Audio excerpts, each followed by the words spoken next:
What's up, everybody? Welcome to another episode of Building a Law Firm podcast. I'm your host, as always, Christopher Small. I wanted to record a short intro here before we get into the actual episode. This is something I haven't done in quite a while, which is actually interview somebody to come on the podcast. The reason I wanted to do this interview is because this guy, Steven, he is an expert at something that I don't really know anything about, and that's LinkedIn. I think I actually teased it for a long time in the actual interview, but the cat's out of the bag.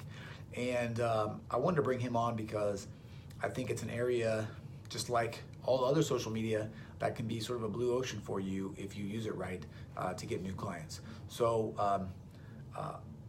enjoy this interview. I didn't want you to also wait till the end to find out that he is offering some additional resources. And after you listen to the interview, if you think you might want to sort of dive in and learn a little bit more with him, then you can go to buildingalawfirm.com/LinkedIn and check that out. All right, so without further ado, let's get into the show. Hey everybody, welcome to another episode of the Building a Law Firm podcast. As always, I'm here, I'm your host, Christopher Small. I've got a guest with me today, which is something that's quite out of the ordinary, at least recently. And this guy, I'm super excited to talk about because he has an area of expertise and knows some things about some things that I know absolutely nothing about. It's a platform that I don't use a lot, but I know has a lot of potential and a lot of utility, but I've just been too busy and too scared to jump in. And today's guest knows a lot about it and is going to teach me and you a ton about the platform, which I'm going to keep a secret for 1 second, literally, because he's going to probably tell you right away. But let me introduce to you Steven Perchikov. What's up, Steven? What's going on, Chris? And I'm very excited and happy to talk about MySpace here today. I love that. That's great. Oh yeah, that's a real up and coming platform. I think it's going to make a comeback, right? What do you think? Yeah.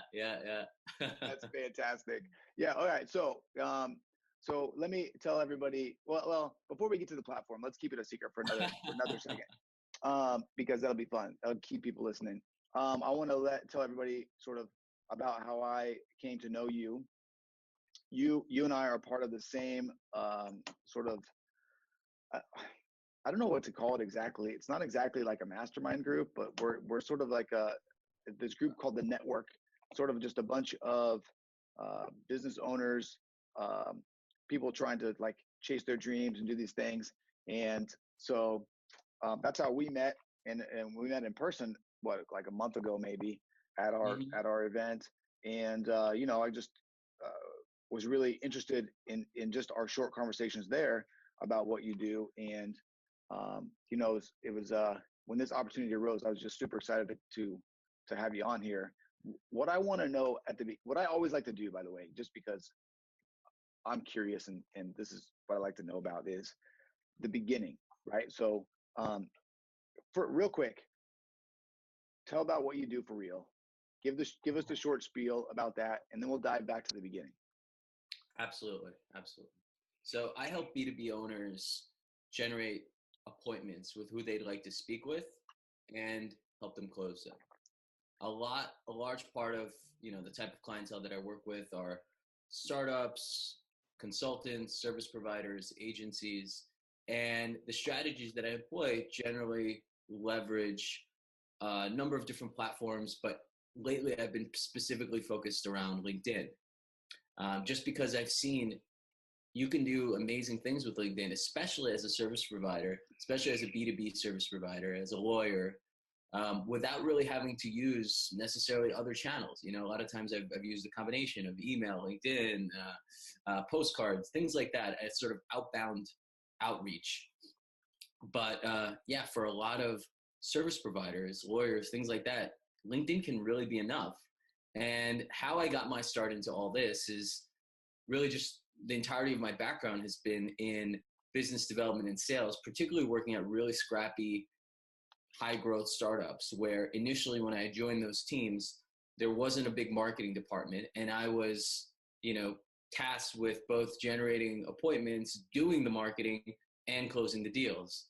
And in environments like that, where you're trying to evangelize a new technology to a market that doesn't have budget or even know who you are, and kind of make the case that it's important, that you exist and have them. It's one of the harder sort of places to get meetings and to get deals done and to make things work. So where I sort of differentiated myself, and what I discovered was my superpower, was that I was particularly good at creating systems of outreach at scale that would very quickly start to get me in front of the kinds of people that I wanted to speak with, right? Often decision makers at Fortune 1000 companies, major publishers, tech companies, brands, things like that. And I did this for a number of different startups for about 9 years of my career, working at different places. Every place I went to was relatively early stage. They didn't have any sort of systems to get a bunch of appointments. It was just reps banging away on the phone and trying to get in front of people. And then I'd come in and I'd create some sort of creative messaging, create some sort of process, and all of a sudden everybody would have 3 or 4 times more meetings than they had before. So after doing that a couple of times, I started to think that I had something here. I made a little case study, I made a little deck outlining that process, sent it to about 10 CEOs in my network. 2 responded right away and said, I want you to do that for me. And then that's sort of what started my trajectory of being a lead generator and a business developer, perhaps more than anything else for clients. So I really like to help clients along the entirety of the funnel, from figuring out the right way to get in front of their market to actually figuring out their offer and helping them close the client. So I'm pretty hands-on. Cool. And you are, so to take it all the way back, you're not exactly a native New Yorker, but you're like a native New Yorker as far as back as you can go, right? You're not from the States originally, right? Where you're from? Where you from? Exactly. I'm from the Soviet Union originally. That's back right. when it was still the Soviet Union. I was born in Belarus. I came to the United States when I was 4 or 5 years old with my family, and have been crushing it since then. Nice. Right. That's so funny that you say that, because when I hear that story, I just think like, oh my God, this is like my version of the Gary V that I know, Yeah, exactly. You're like my cool Gary V friend, which is awesome. I know. That's cool. That's great. All right. So, okay, so I know you do a bunch of stuff, but LinkedIn, you sort of developed a little bit of an expertise on over time, right? Just because I think with what you do and the sort of the clients that you have, that's a good space for them to be in. Is that right? Yeah, absolutely. For a lot of consultants and a lot of agencies, LinkedIn is likely going to be one of the best places they can be, if not the best.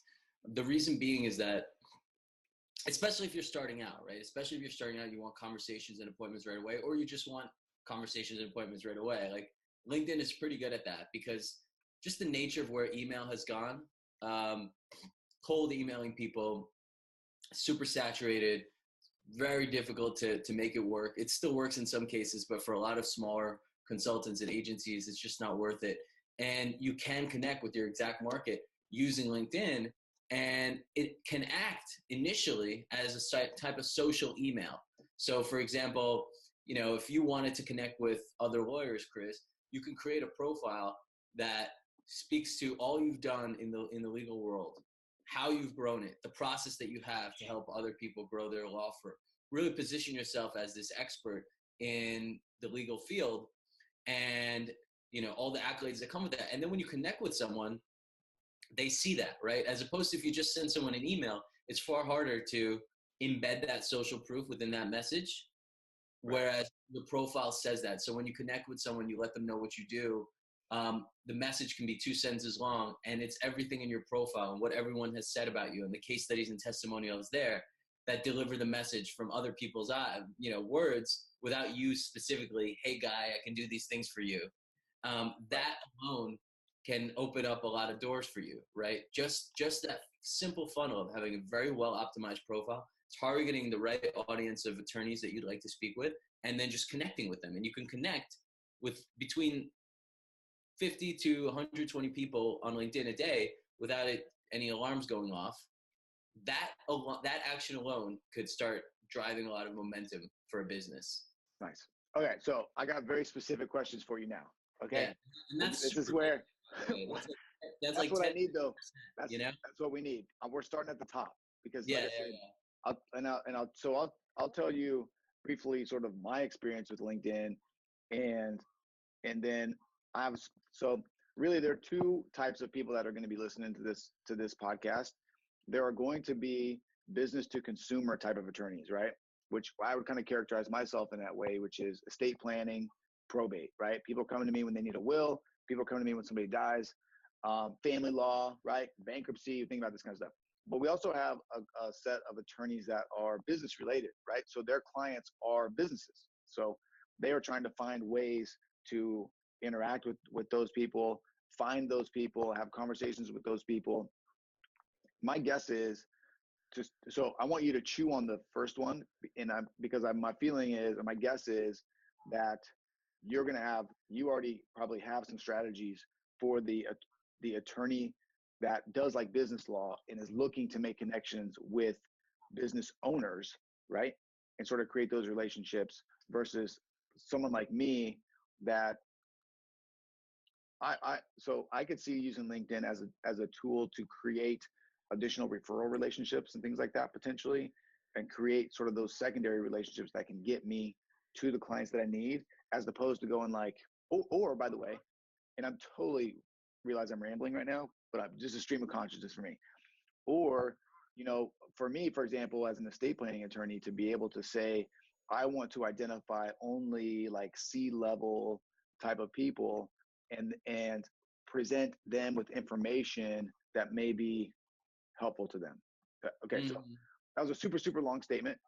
So look, I guess to boil that down into one question number one is sort of the strategies and stuff that you have, are they more relatable and easily sort of useful for that attorney that's got businesses on the brain as winning clients? Typically, yes. LinkedIn's a B2B platform, so typically, if you're selling to another business, it will be better. That's Yeah. kind of a general rule, right? At the same time, I've seen people and I've had clients who have sold, like health coaching services or things like that, or coaching services, right? But they sell them to entrepreneurs or business owners or high performance people, right? Right. And so they found their angle within that market. And because LinkedIn allows you to target them really well, you can target people that are elite business owners really well, but with some of the filters that you can use, right? Like their title, the company that they work in, the size in their company, things like that. So it's possible. So when you say so to answer your first question, which is like, is B2B easier? Generally, yes. Is B2C possible?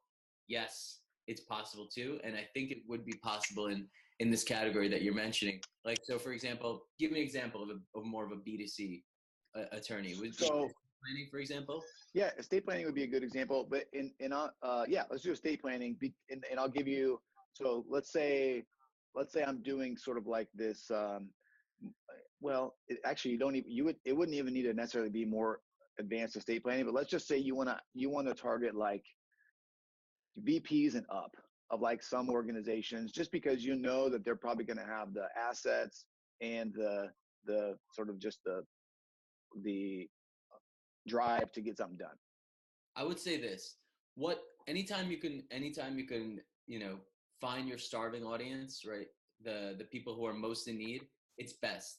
So my question would be: so estate planning. I'm not a complete familiar. That's like essentially planning your will and all these sorts of things, like, right? Yeah, Okay. it's like what happens. It's two things. What happens if you are incapacitated? Who's going to take care of you and your stuff? Like who are you going to trust with your business? Like paying bills, money, all that kind of stuff. And then when you die, where does all your stuff go? Basically. Right. Exactly. Okay.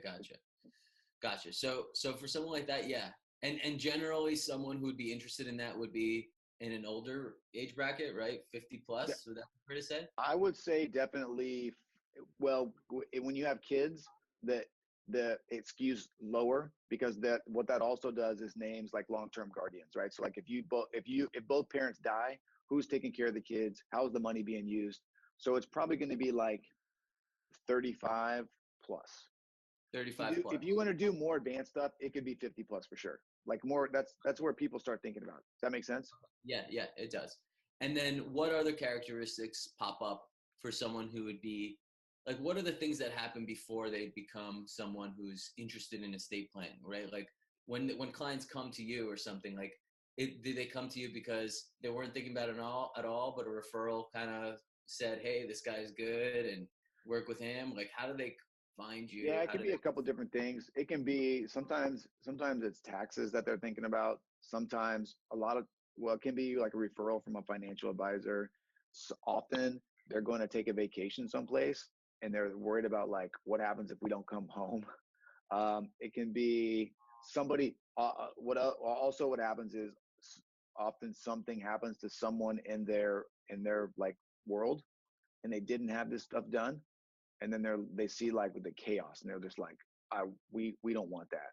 Does that make sense? Or like a family Yeah, member dies or something like that. But so the one thing I'm curious about when it comes to even driving these conversations is that because I've been talking to people about this recently. What I've been telling people is if you're going to try to go to LinkedIn from this kind of perspective, I think it's better if you can try to find a way to sort of present whatever information that you have from some sort of a business standpoint, right? Because I don't even know why people go onto LinkedIn, to be honest with you, because I just don't, it doesn't fall into my sort of world that much. If that makes yeah. No, it does. It does make sense. Listen, the reason that people go on LinkedIn, there's two primary reasons. It's starting to change, but they're going there to either check their messages, primarily. This is like 80% of it. They're going there to either check their messages because other people are using it, or they're going there to scope out other people's profiles to kind of learn about them before the meeting, or they're doing it because they're looking. The main reason why it was founded was to look for jobs and to find a job, right? That like was what's the kind of demographic that's on LinkedIn, and what I mean by that is it like, I know there's a tremendous corporate sort of presence there because of that job searching sort of like function of LinkedIn, and like being able to have your, basically like you said, a whole resume of all the stuff that you do, so you get in touch with people and hopefully you can make connections. Are there also is there also a large contingent of like small business owners, and like who is there, like who yeah. are these people? Yeah, no, I hear you. Yeah, the primary demographic, it's, well, maybe an easier question is who's not there, right? Yeah. And a lot of people who aren't there are going to be brick and mortar businesses, B2C businesses, perhaps smaller B2C businesses. Yep. Those are the kind of businesses that probably won't be there. Um, the main kind of businesses that will be there are, yes, medium and large size companies, because they need a presence there, because not only for recruiting and these sorts of things, but also for selling to other companies. Because if they're major B2B business, they're going to be selling to other companies. So they have a fleet of salespeople. And so those salespeople are going to be using LinkedIn to sell to some other business that they want to sell to, right? So they're going to be really well established there.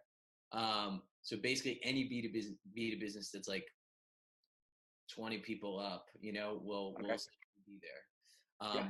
Biggest users are going to be technology companies, healthcare companies, IT, and the entrepreneurial small business market is there in large droves too now. Agencies, you see less engaged, like doctors will be less engaged there, they don't need it really, right? Unless they're big, perhaps hospitals or something like that, or major medical kind of places.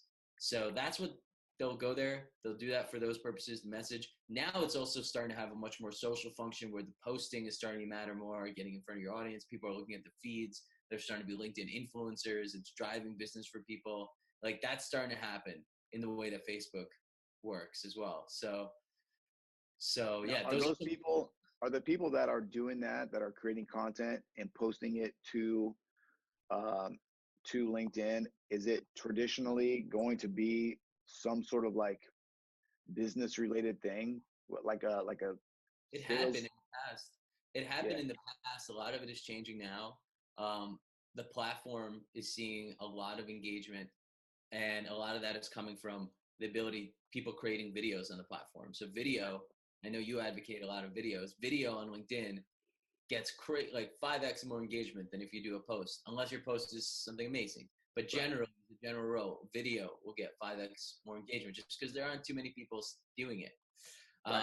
A lot of the so here, I want to ask you a specific question about that. So my strategy when it comes to sort of Facebook video and sort of putting it out there is yes. Is the type of video that you're going to make on Facebook, do you think that will translate to LinkedIn? Yeah.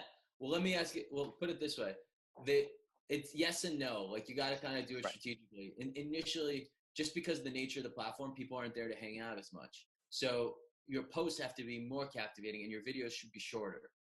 And they should be subtitled because people are at work listening to this stuff. They don't want the audio, right? Or they're not wearing headphones, things like that. At the same time, your strategy so videos, typically better ones are like 90 seconds long. But your strategy of introducing yourself and directing yourself to the website, that works. I just spoke with Blake, who's a member of our group, and I just spoke to her today. She told me that her website traffic has gone up 3x since she started introducing herself and mentioning her website in her LinkedIn videos. Nice. And so and part of that, with the stuff, different things she's incorporating, she's getting a lot of volume of appointments from this stuff, and it's, so it works, right? Like she's checked her site traffic. So yes, in that case, it definitely works. But it all depends. Like it all depends on your strategy. Like would it make sense to go back to estate planners for a moment and just kind of give the strategy for them? Yeah, let's do it. For your audience. So like that tax thing is big, man. Like I would say if your estate planning audience were to create a list or have a VA, like within LinkedIn, you can create a list. You can search for, CEOs or VPs or directors at companies that are X size, that have been in that or have 20 to 30 years of work experience, right? So what does that mean? That means that they're going to be at least 40 years old, right? Yeah. If they have 20 to 30 years of work experience. So that automatically allows you to create your age demographic. Then by having them as the C-suite or VP, they're probably people with significant estates. So need somebody to manage it, right? Then what's the hook? Like if you were just going to use connecting and direct messaging, establishing yourself as the estate guy via your profile is step one. Then you can just start connecting with them with a simple message, but telling them what you do, like, hi, Frank, I'm great to connect and read up about your experience in, the agency world or whatever kind of industry you decide to target. It would be good to target industry. I help executives find tax, find tax loopholes by finding their estate, some kind of unique hook, or save this month, or save their hard-earned money and plan their estate. Would be great to get to know you and stay connected. Boom. That kind of message in of itself to 80 people a day, just adding them to your network, not even a pitch, that's going to start to get some conversations going and coming your way. And then like we can talk about what kind of messages do we send them afterwards, how far apart.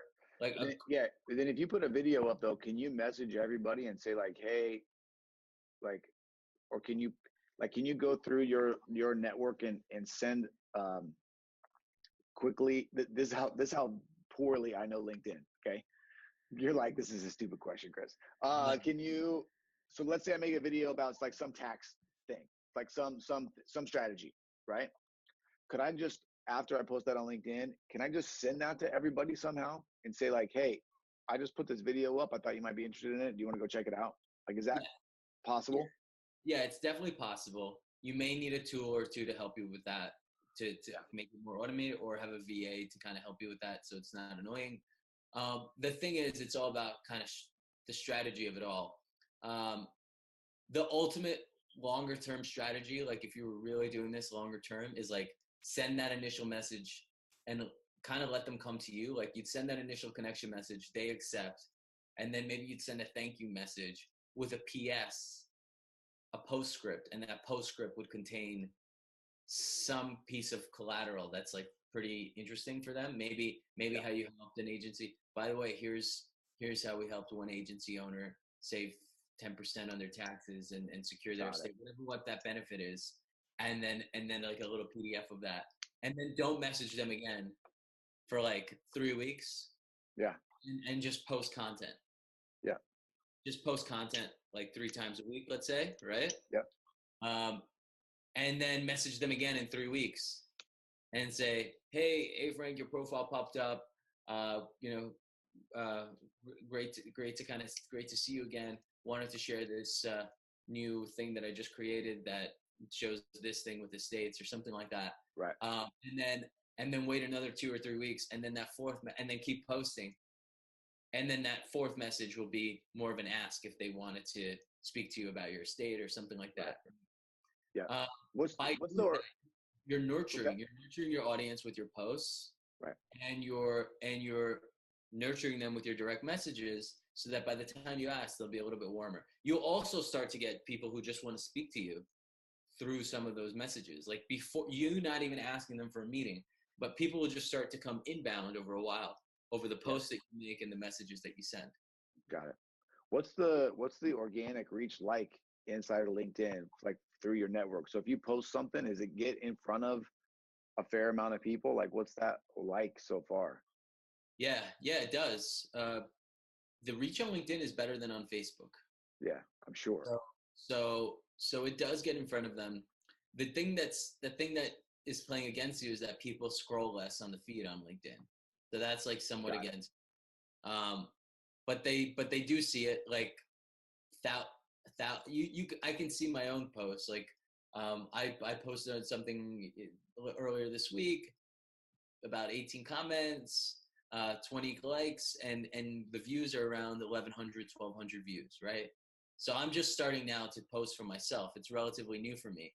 Yeah. But people who have been posting for a while and have kind of built their rhythm and built a network, and like it's all a flywheel, right? Like once you have 10,000, 20,000 people in your network who are of the kind of people that you want to work with and have been posting for a couple of months, right. Those people are really going to start coming your way, and you're going to start, 5,000, 10,000 views, right? You can have 30,000 connections on LinkedIn, where I think you're limited to 5,000 or so on Facebook. Yeah, 5,000 for sure. All right. Yep. Yeah. I mean, it's consistency over time, right? And persistence. It's the recipe for success for everything, right? You can get some quick hits. This is what I would say, bro. You can get some quick hits, and that's great. You probably will get some of those, but everything, you just want to create more and more streams of potential clients over time, right? Exactly. Keep it going. So, all right, cool. All right. So let's talk about, let's step all the way back to the basics again. So what I was just thinking about was like, when somebody comes in, let's say somebody, gets one of your programs or hires you to help them or whatever, like, what are like maybe the top 3 to 5 things that you see immediately where you're like you are hurting? Like these are the things that everybody needs to do that a lot of people don't do, that hurt them just without even realizing it. That makes sense? Yeah, absolutely. So yeah, anytime that someone comes to me, the first things that we do is they fill out an onboarding document where we work out their offer together. The key is positioning yourself on LinkedIn. That's the most important part. That's more important than anything, than the messages that you send and the content that you share. If your profile doesn't look good and you don't look like someone that they should trust, or someone right. who's done this before many times over, and it's not clear what you do, it's the same issue as when you go on a website that doesn't make sense. They don't know you're an estate planning attorney, right? It's something like that. So by positioning yourself properly, understanding your offer, what does that mean? Like, to position yourself properly, like having case studies up there, having some testimonials, telling your story, making an emotional connection through your story. A lot of this stuff are things that I'll be teaching in a class that I'll be holding on in a couple of weeks from now. And working on the specifics of this, but like those are the sorts of things that you want to be focusing on, like making that connection and building that trust so that when they see you, they want to speak with you. That's number one, like above anything else. What would you work on second, right? The second thing that you'd want to work on is making sure that you understand who you will be targeting and how. So again, it's always better to be more specific than less. So just targeting professionals. Hey, I'm targeting CEOs and I'm an estate planning attorney. That's much worse than I'm targeting, agency founders with with an idea of a tax benefit. Would love to connect. Like that's more specific. If you can get even more specific, even better, right? Like as how close can you get to the market who will need this sorts of things? There's only so much you can tell. I wish there was a feature you can plug on of someone who's recently been rocked by someone who didn't have their estate in order, right? Like that would be the best, but there's no trigger in that, right? So being super specific with your targeting, positioning yourself properly, within the messages themselves, working on adding value and building intrigue to draw them back to your profile, to draw them into your world, and to compel them to actually speak with you and connect with you and get to know you. Those would be some of the things to really emphasize initially. It's not, it's not rocket science. It's just executing the strategy, having the right messaging, and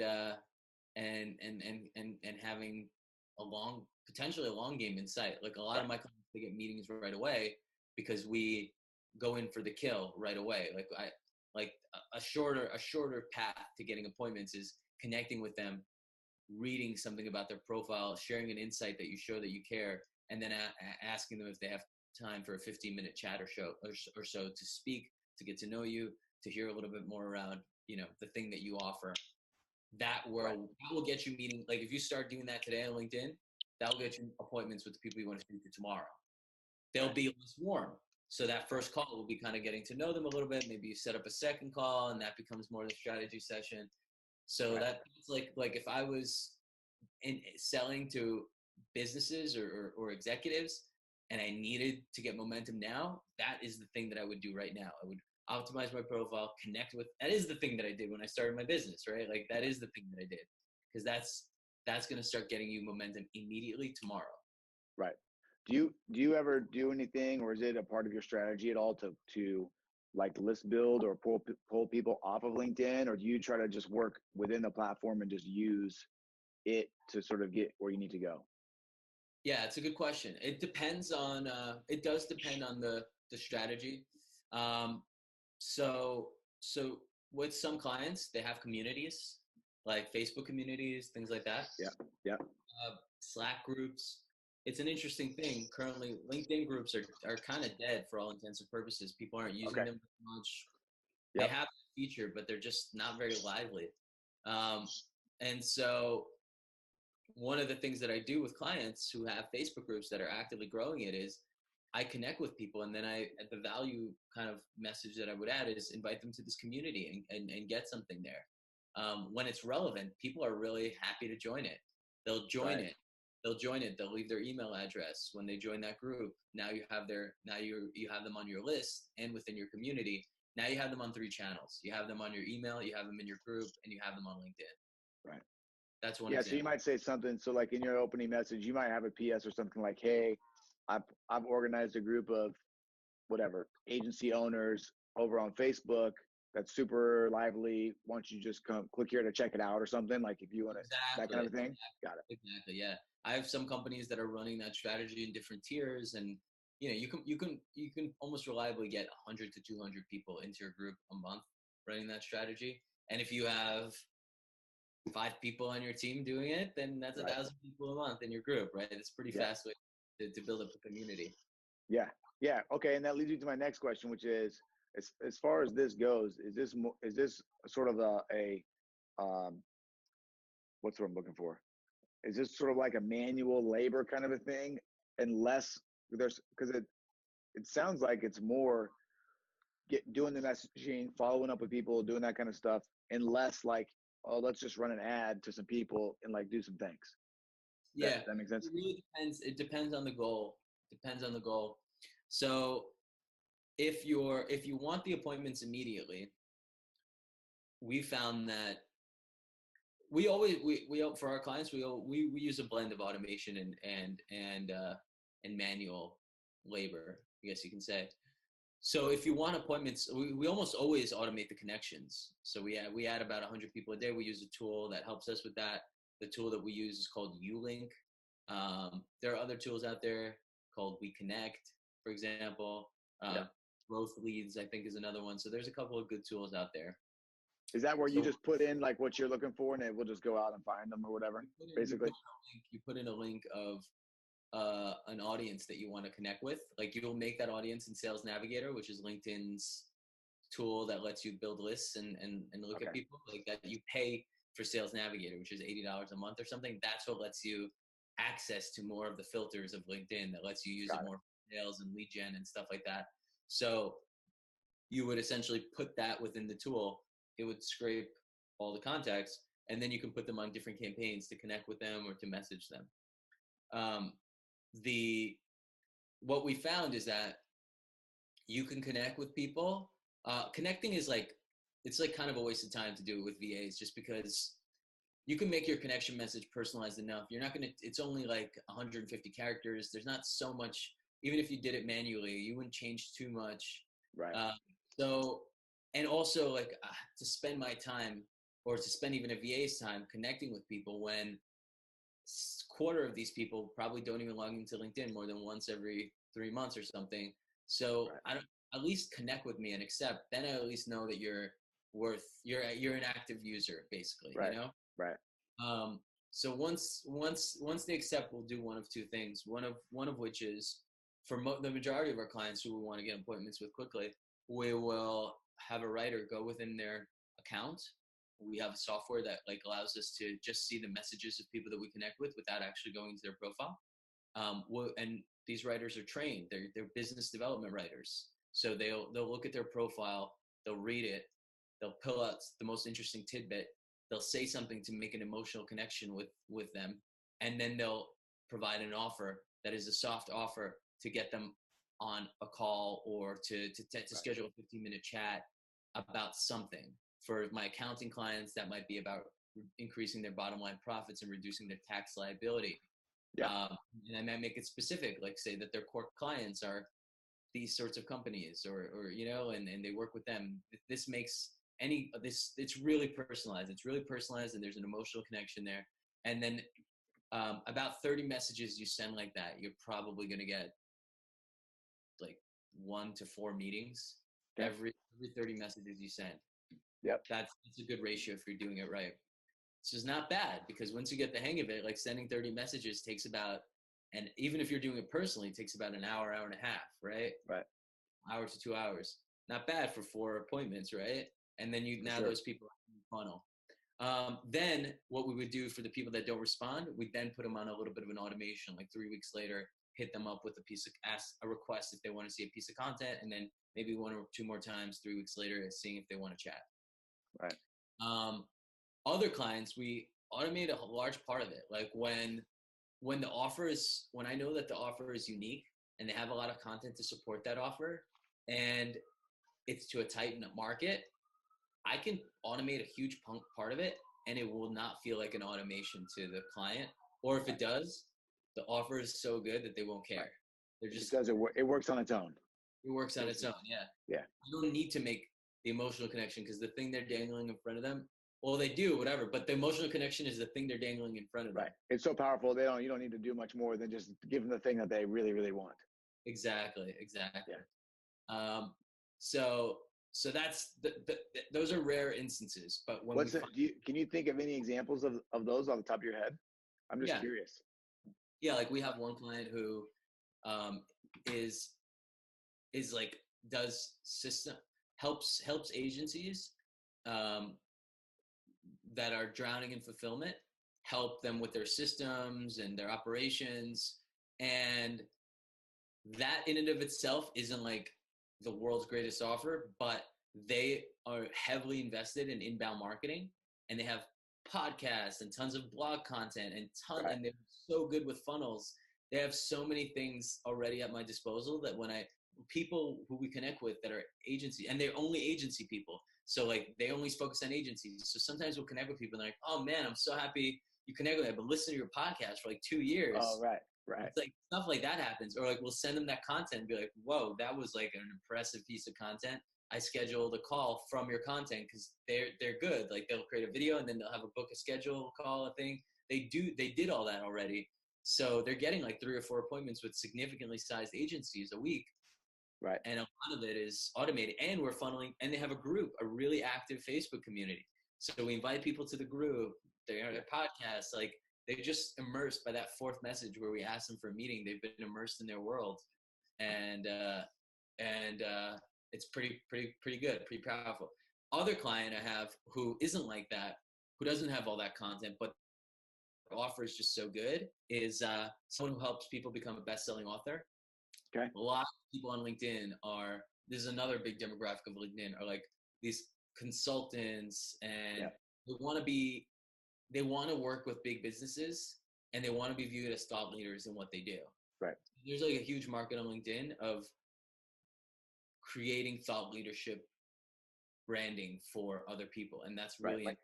Yeah. They want to be like corporate speakers or something, right? They want to be corporate speakers. They want to work with bigger fish accounts. They want, things like that. You have to have a book to do that. Right. You have to have podcast. You have to have, and people just dream of having books in general, like a book with my name on it that's a bestseller.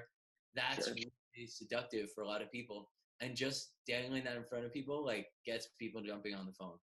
Right. That's cool. All right. So I have more questions. These are the ones I'm just popping in my head as we're talking. Yeah. Do you have any clients that have so what I'm thinking of is myself, but I'm also thinking of attorneys. Let's say you have like 2 different practice areas, or for me, where I have like basically my law firm, but then I also have like this sort of like this coaching or consulting side. Do you have any, let's say somebody does like business law and like employment law, which are different things, but they're sort of like, they're kind of similar, but they're not. Like, is there a way to structure your profile to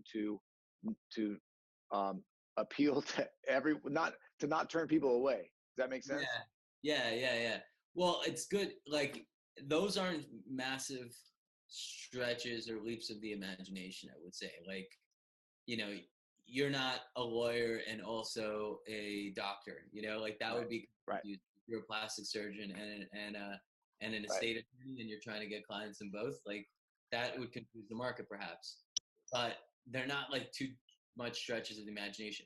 You personally, one thing feeds the other. Like, your accolades as an estate attorney and success there, you can promote that and talk about your consulting company or coaching company, and one thing feeds the other. Like, if a potential lawyer sees that, they'll be impressed that you're an estate lawyer who had all that success and has this coaching practice. Whereas if a potential estate client sees that, they'll be impressed with all you've done with your estate company and be impressed that you're now your thought leader as well, helping out lawyers.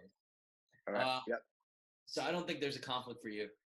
For an attorney who's maybe an employment law and what else? What other kind of thing? Like, just like general business law. Like, they're just different. I'll give you a perfect example. Some people, and this may be too far apart, but some people do like criminal defense, and some people do like personal injury. So is there is it just the context where you have to just try to work those both into your profile in a way that maximizes your your brand in both, or doesn't even matter? It's a good question. No, the more specific you are, the better it is. I would say almost, yeah. I'll tell you what I tell everybody anyway, is just pick one. Don't mess around with 2, because it's hard to do anyway, because there's this same problem across your website and across your Facebook, across everything, if you're doing these kinds of things. But I just didn't know if you just had anything that look, it's a basic. It's hard to do generally, Yeah, exactly. It's the basic rule of marketing, right? Like, It's the basic rule marketing that, the tighter your message, the tighter your offer, the more you're going to attract. That's always true, right? Niches get riches, right? Niches get riches. Yeah, awesome. I actually didn't hear that one before. You never heard that? Oh, yeah. That's what I tell my people all the time. Like, just pick one, guys. Just pick one. Yeah, no, it's awesome. I love that. Yeah, and it's freaking true. But at the same time, like, how do you pick a niche? How do you pick a niche, right? Like, it's got to come through. Sometimes it's got to come through a little bit of an exploration, right? So it may be hard for someone to just say, like, I'm an employment attorney versus this, because the other one might be a better opportunity. They don't know. So testing, starting out with like a little bit of a test where the messaging, perhaps you start with one message, you start with the other, have the two profiles or have a blend and see what's responding better within the messaging. That's what I would do to help someone pick a niche. I would let the messages that we message someone with speak to our audience. Like, if I'm connecting with people who need employment services, speak to them about that in the messages. And if they're getting just tons more reaction than the tax clients or something, then I just, all right, here's my momentum. It's here. Let me update my profile for employment attorneys and just be about that as an employment attorney, be all about that and go all in. Right. What about having, so I know you can create like a company page. If you are not trying to recruit people, is the company page more to sort of like draw in potential like employees, or do people like go look at that too? Yeah, I think it's more positioning. I'm not an expert on the company page because I've had success with clients with like almost no custom company page at all. But I think it works primarily for a lot of the people that you'll be working with and your clients and yourself more than anything else as a positioning tool. Like just having that up there with a couple of posts and some value, people check you out, it'll look good. Right. All right, cool. All right, so now we get to the fun part. So you mentioned earlier that you've got some sort of like, you have a course that's coming out, right? When's that coming out? Yep. On May 14th will be day one of a 6-week live course that I'll be holding. It's a LinkedIn live masterclass. We're going to go over with a very small group of about 10 people or so, how to build their perfect funnel for their business. So we're going to help them create their profile, the messages that they need to send, the people that they're going to connect with, how to handle the sales call, how to, all the processes within that, because sales calls from LinkedIn are a little bit different than a referral, for example. What content to post, and then how to automate and outsource a lot of this stuff so you're not doing it every day. These are the things that we're going to cover. It's going to be 6 weeks. Starts May 14th, 4 p.m. And if anybody's interested in that, happy to talk to them about that. Yeah, where do they go? Let's tell them where they can go. They can go to, I don't have a great link for it, actually. That's a problem. All right, here, we'll do this. I don't have like an easy to remember link. I got one, and you can give me the link and I'll forward it. So you go to buildingalawfirm.com/LinkedIn. Okay, perfect. There. Okay, and then you can just give me the URL after, and I'll just send them wherever you want to go. Okay, let me write this down. I do this all the time, and I always forget. I always forget to write the link down, and then I'm like, what did I say? So let me write this down. Let me write this down real quick. That's awesome. So, all right. So buildingalawfirm.com/LinkedIn. It's so one of the reasons why I did want to have you come on here, like I said at the beginning, is because I don't know a lot about LinkedIn. I do think it could be a good platform for law firm owners to explore, and I'm always a proponent of not trying to sort of reinvent the wheel or try to learn on your own, because it just takes too long, and a lot of times you don't even know what you're missing, and the more and more that I sort of engage other people that know what they're doing, the more I see how easy it is to it's the nuanced things sometimes, right, that make the biggest difference. And like, for example, like with Blake, in her videos, putting her URL in at the beginning of her videos makes a huge difference. And if you didn't know about that, or didn't have someone to tell you, like, hey, just plop that super soft offer there at the beginning, it could be the difference between really, really good results and mediocre results.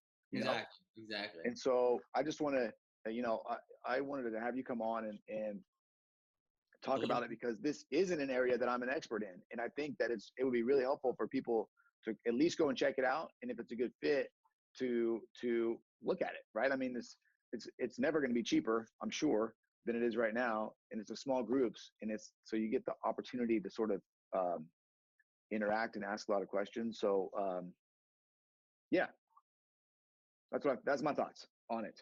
So I don't know if you had anything else. I don't know if you had anything else you wanted to say, sort of like in closing. I know you got a heart out, and I actually have a heart out too.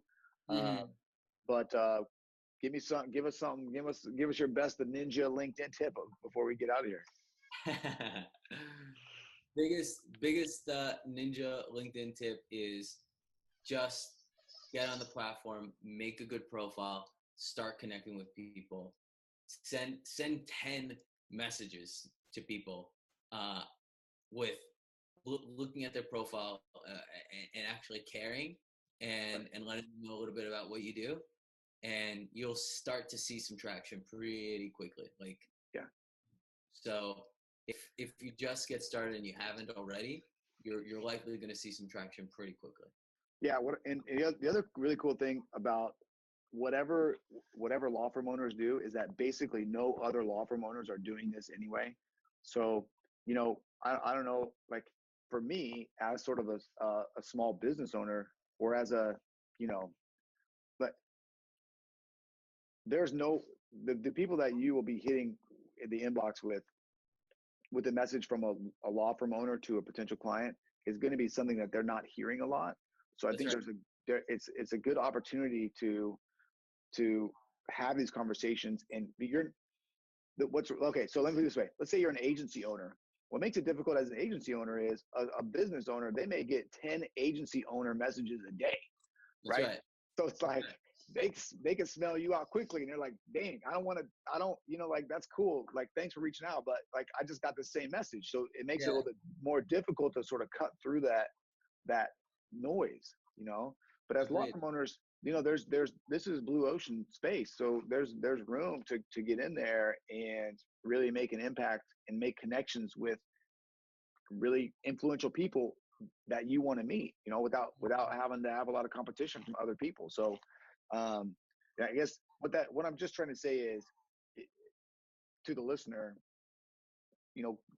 don't just sit on these platforms and think that they're not for you. Explore them, get in there, like Steven said, and do these things. And if you want to go faster, then go check out his course, buildingalawfirm.com/LinkedIn, and let me know how it goes, because you can teach me. Anyway, let's see. What else does everybody else need to know? Is there anything else? I don't think so. I think that's a pretty good summary. Anything else would be superfluous and TMI, perhaps. I think that's a pretty good overview of the main, pillars of what to do on the platform. And I'm happy to have come on the show with you. Happy to have chatted with you. Super grateful for all the tips you've shared with me, and I'm happy I can repay the favor a little bit. Yeah, cool, man. Yeah, I learned a bunch today. Like I said, I'm like I don't know anything about LinkedIn, man. I'm a LinkedIn virgin, So I don't know anything about it. I put some stuff up there, but that's it. I've never done anything with it. So it was great. I really appreciate you coming on, and I'll probably have you on again later, because maybe I'll go do some LinkedIn stuff, and then I'll have more sophisticated questions to ask you, instead of like, hey, I'm an idiot sometimes. But anyway, thanks so much for coming, and I'll see you later. Sounds good, Chris. Thank you so much. All right.